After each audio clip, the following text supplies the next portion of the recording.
ইন্টারনেটে ছড়িয়ে পড়া একটি ভিডিও নিয়ে তোলপাড় শুরু হয়েছে, যেখানে দাবি করা হয়েছে বাংলাদেশে শেখ হাসিনা ক্ষমতায় ফিরলে ঢাকা দিল্লি সম্পর্ক আবার আগের মতো ঘনিষ্ঠ হবে। আর এমন মন্তব্য করেছেন ভারতীয় সেনাপ্রধান জেনারেল উপেন্দ্র দ্বিবেদী। তবে এই দাবির সত্যতা নিয়ে প্রশ্ন উঠেছে, আর প্রশ্ন তুলেছে fact checking platform rumour scanner. তাদের প্রতিবেদন বলছে ভারতীয় সেনাপ্রধান এমন কোনো মন্তব্য করেনি।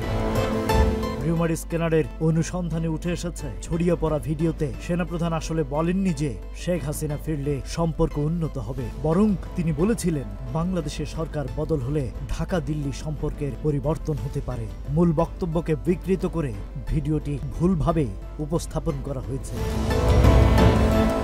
অনুসন্ধানে আরো জানা গেছে, প্রচারিত ভিডিওটিতে একটি জাতীয় দৈনিকের লোগো দেখা গেছে।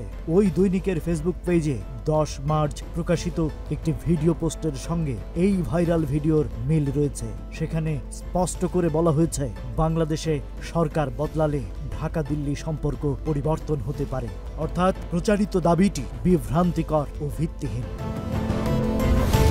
গেল 8 মার্চ ভারতীয় সংবাদ মাধ্যম ইন্ডিয়া টুডের অনুষ্ঠান ইন্ডিয়া টুডে কনক্লেভে বক্তব্য দেন ভারতীয় সেনাপ্রধান জেনারেল উপেন্দ্র দ্বিবেদী। সেখানেই তিনি বলেন, বাংলাদেশ ও ভারতের সামরিক বাহিনীর মধ্যে সামরিক সম্পর্ক খুবই শক্তিশালী এবং এই দুই দেশের সামরিক বাহিনী নিয়মিতভাবে নোট বিনিময় করে থাকে।